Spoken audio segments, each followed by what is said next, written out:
সুপ্রিয় এইচএসসি পরীক্ষার্থী যারা আসন্ন এইচএসসি পরীক্ষায় অংশগ্রহণ করতে যাচ্ছ তারা অবশ্যই জানো ইংলিশ ফার্স্ট পেপারে 11 নম্বর কোয়েশ্চেনে তোমাদের একটি পোয়েম অথবা একটি স্টোরির থিম লিখতে হবে, অর্থাৎ মূল বিষয়বস্তু লিখতে হবে।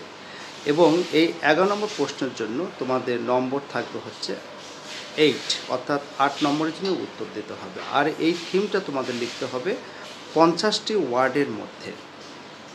তো আজকে আমরা একটা কবিতার থিম আলোচনা করব, যেটি আসন্ন এইচএসসি পরীক্ষার জন্য অত্যন্ত গুরুত্বপূর্ণ।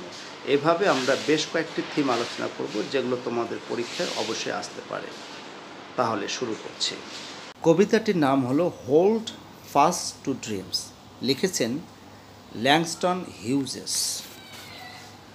হোল্ড ফাস্ট টু ড্রিমস, স্বপ্নকে আঁকড়ে ধরো।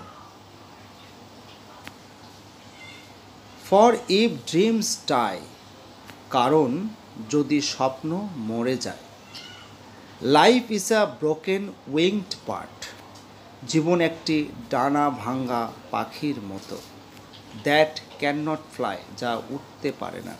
সুপ্রিয় শিক্ষার্থী, এখানে কবি যেটা বলতে চাচ্ছে, আমাদের সবাইকে স্বপ্নকে আঁকড়ে ধরে থাকতে হবে, অর্থাৎ আমাদের একটা নির্দিষ্ট অ্যাম্বিশন থাকতে হবে, একটা স্বপ্ন থাকতে হবে, একটা লক্ষ্য থাকতে হবে, একটা গোল থাকতে হবে। কারণ স্বপ্ন ছাড়া বা গোল ছাড়া আমরা আমাদের জীবনে কাঙ্ক্ষিত লক্ষ্যে পৌঁছতে পারবো না।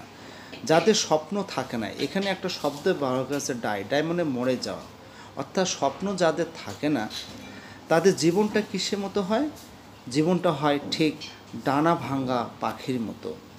আমরা জানি যে পাখির ডানা ভাঙ্গা সে কখনো আকাশে উঠতে পারবে না। সেরকম যাদের স্বপ্ন নাই তাদের অবস্থা হচ্ছে ঠিক সেই রকমই ডানা ভাঙ্গা পাখির মতো। তারা জীবনে কখনো কাঙ্ক্ষিত লক্ষ্যে পৌঁছতে পারে না। এরপরে দেওয়া আছে হোল্ড ফাস্ট টু ড্রিমস, স্বপ্নকে আঁকড়ে ধরো। ফর হোয়েন ড্রিমস গো, কারণ যখন স্বপ্ন চলে যায়। Life is a barren field, জীবন একটি শূন্য ক্ষেতের মতো। ফ্রোজেন উইথ স্নো, যা তুষার জমে গেছে। তো যাদের স্বপ্ন নাই, যাদের স্বপ্ন চলে যায়, তাদের জীবনটা ঠিক ব্যারেন ফিল্ডের মতো হয়, যে ফিল্ডে, যে শস্য ক্ষেতে আসলে কোনো প্রকার আবাদ হয় না, কোনো শস্য হয় না, কোনো ফল আসে না। তো যাদের স্বপ্ন নাই তাদের জীবনে কোনো ফল বা আউটকাম আসবে না, এবং সেই শস্য ক্ষেত হবে ফ্রোজেন উইথ স্নো। এখন আমরা থিমটা লিখব। The theme of the poem Hold Fast to Dreams by Langston Hughes revolves around the importance of dreams and aspirations in life.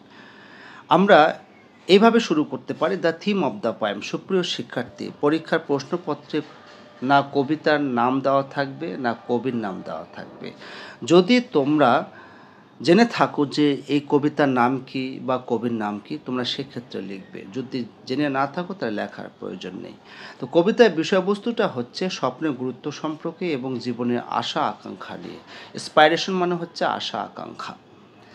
It emphasizes that dreams are inevitable for a fulfilling and meaningful existence. এটা গুরুত্ব প্রদান করে যে, emphasise মানে জোর দেয়া বা গুরুত্ব প্রদান করা, যে ড্রিমস আর ইনভিটেবল। ইনভিটেবল মানে হচ্ছে অপরিহার্য। স্বপ্নটা একটা পরিপূর্ণ এবং অর্থপূর্ণ অস্তিত্বের জন্য অপরিহার্য। When dreams are lost or abandon, যখন স্বপ্ন হারিয়ে যায় বা পরিত্যক্ত হয় বা থাকে না। লাইফ বিকামস আনফুলফিলিং অ্যান্ড স্ট্যাগনেন্ট, জীবনটা কীরকম হয়? অপূর্ণ থাকে এবং স্থির হয়ে পড়ে। কিসের মতো হয়ে পড়ে? Much like a bird that can not fly in a barren or frozen field, ঠিক একটা পাখির মতো যে কখনো শূন্য খেতে বা ঠান্ডা খেতে উঠতে পারে না। The poem encourages readers to cherish and pursue their dreams as they provide hope and purpose. কবিতাটি আসলে পাঠকদের তাদের স্বপ্ন লালন করার জন্য, স্বপ্ন অন্বেষণের জন্য উৎসাহিত করেছে, যেহেতু এই স্বপ্নগুলো তাদেরকে আশা দেয় এবং উদ্দেশ্য প্রদান করে। সুপ্রিয় শিক্ষার্থী, এভাবে তোমরা থিম লেখার চেষ্টা করবে।